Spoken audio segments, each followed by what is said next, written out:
Reaction की कौन सा कार्बोनिल कंपाउंड कैनिजारो रिएक्शन देगा? सिर्फ वही जिसके पास अल्फा हाइड्रोजन नहीं होगा। So what are the condition for Cannizzaro reaction? Do not contain alpha hydrogen, बिल्कुल कंपाउंड के पास अल्फा हाइड्रोजन नहीं होना चाहिए।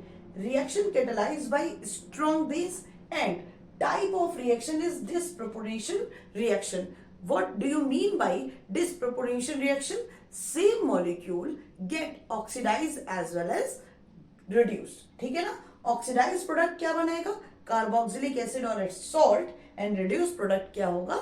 अल्कोहल। तो जब भी कार्बोनिल ऐसा आपको दिखे जिसपे अल्फा हाइड्रोजन नहीं है और उसके अगेंस्ट स्ट्रॉन्ग बेस लिखा हुआ है, तो समझ जाइए ये बात कैनिजारो की चल रही है। प्रोडक्ट आपको मिलेंगे दो, एक मिलेगा ऑक्सीडाइज प्रोडक्ट और दूसरा मिलेगा reduce product. Oxidise product acid salt मिलेगा और रिड्यूस प्रोडक्ट आपका अल्कोहल मिलेगा। अगर आइडेंटिकल मॉलिक्यूल है, सिंगल है, सो वो आपका सेल्फ कैनिजारो होगा, और डिफरेंट टाइप के मोल्स यूज हो रहे हैं तो वो आपका क्या होगा? क्रॉस कैनिजारो होगा। कुछ एग्जाम्पल्स के साथ बात करते हैं। यहाँ मैंने मिथेनॉल लिया है, ये अंडरस्टूड है, 1 मोल है तो 1 मोल में भी 6.022 इंटू 10⁻23 मॉलिक्यूल्स होंगे।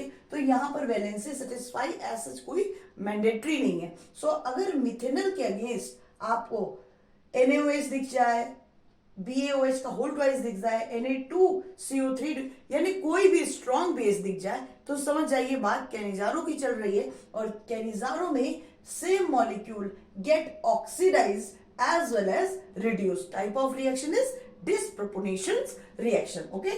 यहाँ पर मिथेनॉल का ऑक्सीडाइज प्रोडक्ट क्या बनाएगा? मिथेनॉइक एसिड, जो कि बेस के कारण रिएक्शन करके सोडियम फॉर्मेट बना देगा, और रिड्यूस प्रोडक्ट एक कदम पीछे जाएगा तो ये क्या बनाएगा? मिथेनॉल। क्योंकि सिर्फ मिथेनॉल ही है तो ये टाइप ऑफ कैनिजारो कैसा होगा? सेल्फ। ये आपका टाइप ऑफ कैनिजारो कैसा होगा? क्रॉस, क्योंकि एक मिथेनॉल है और दूसरा क्या है? बेंजल्डिहाइड है। क्या ये कैनिजारो देगा? हाँ, ये कैनिजारो देगा। क्यों? क्योंकि इन दोनों के ही पास अल्फा हाइड्रोजन नहीं है। यानी अगर अल्फा हाइड्रोजन है तो कैनिजारो के लिए फेवरेबल कंडीशन बिल्कुल भी नहीं है। यहाँ एक और बात आपको ध्यान रखनी है कि जब क्रॉस कैनिजारो की बात आएगी तो बहुत अच्छे से समझिएगा, smaller group always oxidise and larger group always reduced. तो यहाँ पर ये स्मॉलर ग्रुप है और ये लार्ज ग्रुप है। जो स्मॉल होगा वो रिएक्टिव ज्यादा होगा तो वो ऑक्सीडाइज प्रोडक्ट बनाएगा, जो लार्ज ग्रुप है वो रिड्यूस प्रोडक्ट बनाएगा। तो यहाँ पर बेंजोइक नहीं बनेगा, क्या बनाएगा? फॉर्मिक बनाएगा। यानी ये ऑक्सीडाइज होकर के आपका सोडियम फॉर्मेट बना दिया, फॉर्मिक एसिड, जो रीअरेंजमेंट करके सोडियम सॉल्ट बनाएगा, और बेंजाल्डिहाइड रिड्यूस प्रोडक्ट क्या बनाएगा? आपका बेंजाइल अल्कोहल बनाएगा। दिस इज, क्या ये कैनिजारो देगा? चेक करिए, क्या ये कैनिजारो देगा? बिल्कुल देगा। It doesn't have alpha hydrogen. क्या इसके पास अल्फा हाइड्रोजन है? नहीं है। यानी क्या ये कैनिजारो के लिए फेवरेबल कंडीशन है? बिल्कुल है। क्या ये कैनिजारो देगा? देगा।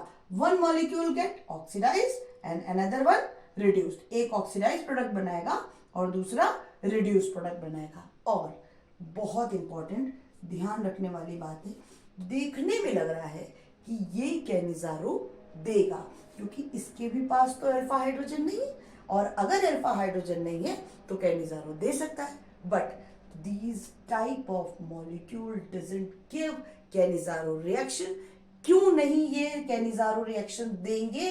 बिकॉज यहाँ पर जो पैरा हाइड्रोक्सी बेंजल्डिहाइड है या पैरा अमीनो बेंजल्डिहाइड है, यहाँ पर OH की बात हुई, हाइड्रोक्सी ग्रुप की बात हुई या अमीनो ग्रुप की बात हुई, ये दोनों ही +M ग्रुप है, यानी इलेक्ट्रॉन डोनर है। इलेक्ट्रॉन डोनर टेंडेंसी होने के कारण यहाँ पर कार्बन के ऊपर पॉजिटिव चार्ज के मैग्नीट्यूड को ऑलमोस्ट नेग्लेक्जिबल कर देते हैं, यानी बहुत कम कर देते हैं, जिसके कारण वो रिएक्शन आगे की तरफ प्रोसीड नहीं होती है। तो अगर ऑप्शन में आपके पास ये आए, क्या ये कैनिजारो देता है, तो ये लगता तो है कि ये कैनिजारो देता है, लेकिन ये कैनिजारो रिएक्शन नहीं देगा, क्योंकि ये +M ग्रुप होने के कारण, इलेक्ट्रॉन डोनर ग्रुप होने के कारण यहां पर कार्बोनिल साइड पे, इस कार्बोनिल साइड पे पॉजिटिव के मैग्नीट्यूड को रिड्यूस कर देता है, जिसके कारण बेस रिएक्शन को कैटेलाइज